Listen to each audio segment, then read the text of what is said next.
আমি মনে করি চরমোনাইকে জামাতের জোটে রাখা উচিত না। ইসলামিক তার একটা জোট করার চেষ্টা করলো, জামাতের আমি নিজে উদ্যোগ গ্রহণ করে চরমোনাই পীরের মাজারে গেলেন এবং তাকে আহ্বান করলেন এবং পরবর্তীতে তারা ইসলামিক একটা জোট করলো, বৃহত্তর জোট। ইসলামী আন্দোলন বা চরমোনাই পীর এবং আরেকটা আট্রসি পীর, এদের উৎপত্তিটা হয়েছিল হচ্ছে 80-র দশকে এরশাদ যখন ক্ষমতায়।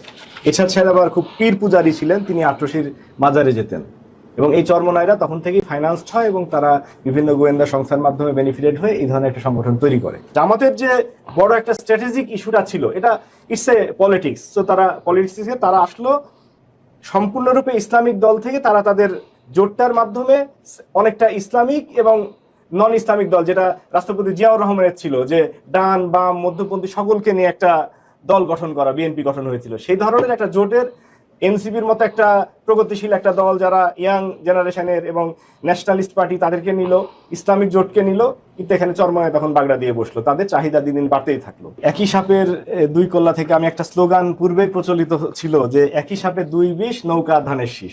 এটা আমি নিয়ে আসতে চাই নাই, কিন্তু ভাই বলার কারণে মনে হলো তাই নিয়ে আসলাম। যাক, প্রথমে আসি জোট নিয়ে। এখানে জোটের ক্ষেত্রে যে প্রবলেমটা হয়েছে, যে এই ইসলামী আন্দোলন বা চরমোনাই পীর এবং আরেকটা আট্রসি পীর, এদের উৎপত্তিটা হয়েছিল হচ্ছে 80-র দশকে এরশাদ যখন ক্ষমতায়। এরশাদ সাহেব আবার খুব পীর পূজারী ছিলেন, তিনি আট্রসির মাজারে যেতেন এবং এই চরমোনাইরা তখন থেকেই ফাইন্যান্সড হয় এবং তারা বিভিন্ন গোয়েন্দা সংস্থার মাধ্যমে বেনিফিটেড হয়ে এই ধরনের একটা সংগঠন তৈরি করে এবং তারা চরমভাবে জামাত বিদ্বেষী। সবসময় জামাতে ইসলামী বিএনপির খুব কাছাকাছি তারা রাজনীতি করেছে। 91 সালে আপনারা সকলেই জানেন যে 17টা আসন জামাত ইসলাম পায় এবং তাদের সমর্থনে বিএনপি ক্ষমতায় আসে এবং তার বিনিময়ে জামাত ইসলাম সেই সময় কোনো কিছু নেয় নাই। পরবর্তীতে জামাতের সাথে বিএনপির কিছুটা দ্বন্দ্ব হয় তত্ত্বাবধায়ক সরকার ইস্যু নিয়ে এবং আওয়ামী লীগের সাথে তারা যুগপৎ আন্দোলন করে, কিন্তু কোনো জোট গঠন করেনি। পরবর্তীতে 2001 থেকে মোটামুটি বিএনপির সাথে একটা মজবুত জোট ছিল, যেটা এই 2024 সাল পর্যন্ত ছিল। কিন্তু যখন আওয়ামী লীগের পতন হলো, তখন ন্যাশনাল ইউনিটির যে প্রয়োজনটা ছিল, সেই প্রয়োজনটা কেন যেন দুই দলই তারা ভুলে গেল। এখানে সমস্যা আমাদের ছিল, জনাব তারেক রহমান দেশের বাইরে ছিলেন, জামাতের 10-11 জন শীর্ষস্থানীয় নেতাকে ফাঁসি দেওয়ার কারণে তারাও একটা নেতৃত্ব শূন্যতার মধ্যে ভুগেছে। এই সকল কারণে 5 আগস্টের পরে আমরা যে ন্যাশনাল ইউনিটিটা আশা করেছিলাম, যে জামাতের একটা ভাই বিএনপির একটা ভাই একসাথে আন্দোলন করেছেন, তারাই আলাদা হয়ে গেল।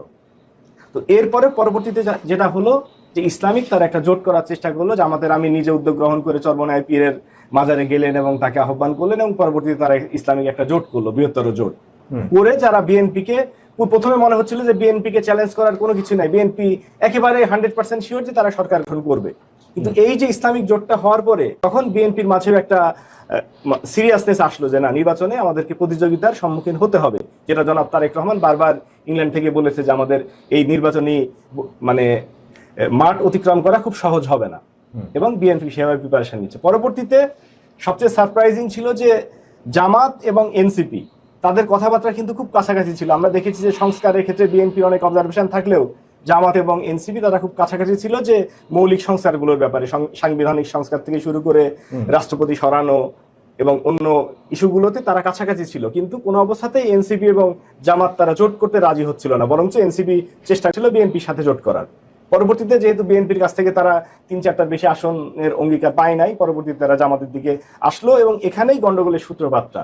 যখন ডক্টর অলি আহমেদ এবং এনসিপি যখন জামাতের সাথে জয়েন করলো, তখন চরমোনাই বলল যে তারা এই বিষয়টা জানে না এবং তারা এনসিপিকে 30টা সিট ছেড়ে দেওয়া তারা পক্ষে না। আর জামাতের যে বড় একটা স্ট্র্যাটেজিক ইস্যুটা ছিল, এটা ইটস এ পলিটিক্স। তো তারা পলিটিক্সে তারা আসলো সম্পূর্ণরূপে ইসলামিক দল থেকে, তারা তাদের জোটটার মাধ্যমে অনেকটা ইসলামিক এবং নন ইসলামিক দল, যেটা রাষ্ট্রপতি জিয়াউর রহমানের ছিল, যে ডান বাম মধ্যপন্থী সকলকে নিয়ে একটা দল গঠন করা, বিএনপি গঠন হয়েছিল, সেই ধরনের একটা জোটের এনসিপির মতো একটা প্রগতিশীল একটা দল যারা ইয়াং জেনারেশনের এবং ন্যাশনালিস্ট পার্টি তাদেরকে নিল, ইসলামিক জোটকে নিল, কিন্তু এখানে চরমোনাই তখন বাগড়া দিয়ে বসলো। তাদের চাহিদা দিন দিন বাড়তেই থাকলো।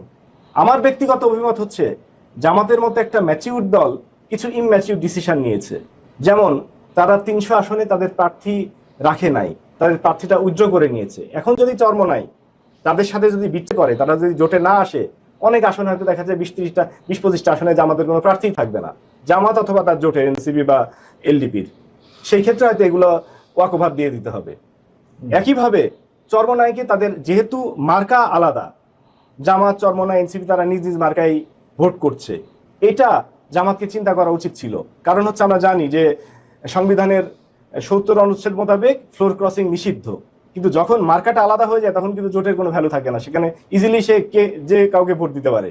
কথার কথা 1991 সালে যদি জামাতে ইসলামী এমনটাও দাবি করতো বিএনপির কাছে যে আমরা প্রধানমন্ত্রিত্ব চাই, এই 17টা আসনের বিনিময়ে প্রধানমন্ত্রিত্ব দাও, তাছাড়া আমরা তোমাদেরকে সাপোর্ট দিব না, বিএনপি হয়তো বাধ্য হইতো। তো একই ব্ল্যাকমেল চরমনাই পীর করতে পারে।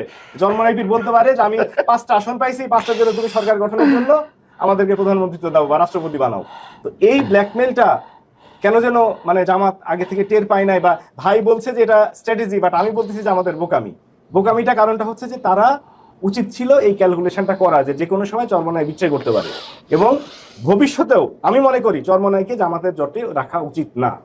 জোট থেকে চলে গেলে জামাতের জন্য 3% ভোট দরকার নাই জামাতের, কিন্তু এই 3%-এর কারণে ভবিষ্যতে সরকার গঠনের মুহূর্তে যদি জামাত যদি সরকার গঠন করার উপযোগী হয়, সেই ক্ষেত্রে তাদের 10-15টা আসন ভাইটাল হতে পারে এবং তারা জামাতকে ব্ল্যাকমেল করতে পারে। এবার আসি পরবর্তী প্রসঙ্গে, ব্যালট পেপার নিয়ে যে প্রবাসীদের বিতর্ক সৃষ্টি। এখানে আসলে আমরা নির্বাচন কমিশনকে দোষ দিচ্ছি, এখানে নির্বাচন কমিশনের কিছুই করার নেই। কোন একটা প্রবাসী, আপনি জানেন যে অনলাইনে প্রবাসী না, জামাতপন্থীদের না, আমি প্রবাসীদের কথা বলছি, যে প্রবাসীরা অনলাইনে তাদের এনআইডির মাধ্যমে রেজিস্ট্রেশন করেছে এবং তাদের একটা ঠিকানা দিয়েছে। এবং সেখানে কাতার যে দেশের ঘটনা, ওমানে একটা জায়গাতে 300-র মতো ব্যালট ছিল, যেগুলো ব্যালটগুলোকে নিজ নিজ প্রার্থীর কাছে পাঠিয়ে দেওয়া হচ্ছিল। সেখানকার জামাতের যিনি সভাপতি আছেন তার ভাষ্য আমি ঘন্টা দুয়েক আগে শুনলাম, যে উনি ব্যাখ্যা দিয়েছেন এইভাবে যে ব্যালটটা গিয়েছে, আমরা যেহেতু শ্রমিক, বেশিরভাগ বাংলাদেশের মানুষগুলো ওখানে শ্রমিক হিসাবে থাকে এবং শ্রমিকদের নির্দিষ্ট কোনো ঠিকানা পার্মানেন্টলি থাকে না, তারা অনেকে লুকায় থাকে, অনেকের হয়তো দেখা যায় আকামা শেষ হয়ে গেছে, এইসব কারণের জন্য তারা অনেক ক্ষেত্রে নিজের ঠিকানা ইউজ করতে পারে না। একটা পার্টিকুলার মিটিংস প্লেস বা কোনো একটা তাদের মধ্যে যে একটু ইনফ্লুয়েন্সিয়াল পজিশনে আছে, রেস্টুরেন্ট বা কোনো একটা ঠিকানা ব্যবহার করে হয়তো 100-200 শ্রমিক সেই ঠিকানা ব্যবহার করছে, সেই ঠিকানাতে সমস্ত ব্যালটগুলো আসছে। এবং একই সাথে ওই ওমানের যারা ওই ডাক পিয়ন, তারা এসে করছে কি, যে আরো 2-3টা মানে স্থানের ব্যালটগুলা নিয়ে এসে বলছে কি, তোমরা যেহেতু বাঙালিরই ব্যালট, এগুলা সব গ্রহণ করো। এই কারণের জন্য একজন ভদ্রলোকের কাছে 200-300 ব্যালট হয়েছে এবং সবগুলো ব্যালট খাম না খোলা পর্যন্ত মোবাইল নাম্বারটা খুঁজে পাওয়া যায় না। সো মোবাইল নাম্বারগুলোতে ডাকতে গেলে খামটা খুলতে হয়েছে।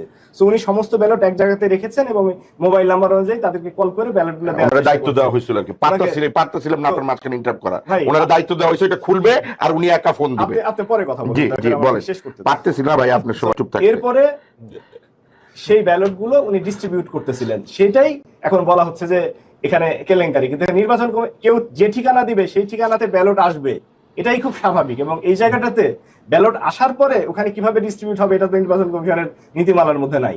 সেটা হয়তো এইভাবে ওপেনলি তার করা উচিত হয় নাই, সেটা সব সত্য, কিন্তু এখানে জালিয়াতির কোনো প্রশ্ন আসবে, বিষয়টা সেরকম নাও হতে পারে। মানে পূর্বেই বিএনপি এই 15 লাখ এর মধ্যে এটা হয়তো কয়েকশো ব্যালটের একটা দেশে ঘটনা ঘটছে, এটা নিয়ে এত হাউকাওয়ার মতো কোনো বিষয় আছে বলে মনে করি না। বলা হয়েছে যে এবার এই প্রবাসী ব্যালট বা পোস্টাল ব্যালটের যে সিস্টেম রাখা হয়েছে, এটা ইচ্ছাকৃতভাবে রাখা হয়েছে বিএনপির বিরুদ্ধে। কিন্তু সমস্ত প্রশাসন তো বিএনপির পক্ষে। এখন আমরা দেখতে পাচ্ছি কি, যে রাষ্ট্রের পুলিশ, সিভিল প্রশাসন সবকিছু বিএনপিকে, তারেক রহমান প্রধানমন্ত্রীর মর্যাদা পাচ্ছেন, যেখানে যাচ্ছেন উনি ভিভিআইপি মর্যাদা পাচ্ছেন, এসএসএফ প্রোটেকশন, সেনাবাহিনী প্রোটেক্ট করতেছে তাকে, পুলিশ যে কোনো জায়গাতে যে উনি প্রধানমন্ত্রী স্ট্যাটাস এনজয় করছেন। তো সেই ক্ষেত্রে তো লেভেল প্লেইং ফিল্ড থাকছে না। আমরা যেখানে দেশে এই কথাগুলো শুনছি, সেখানে আবার জামাতের উপরে আসছে অভিযোগ, এটা খুবই দুঃখজনক। মানে যেখানে বিএনপি একচেটিয়া চাঁদাবাজি করে যাচ্ছে গত 1.5 বছর ধরে, একচেটিয়া টেন্ডারবাজি করতেছে, একচেটিয়া চর দখল করতেছে সমস্ত জায়গায়। চরের নাম না ভাই, হামিদিয়া, বঙ্গবাসিয়া, 2 একটা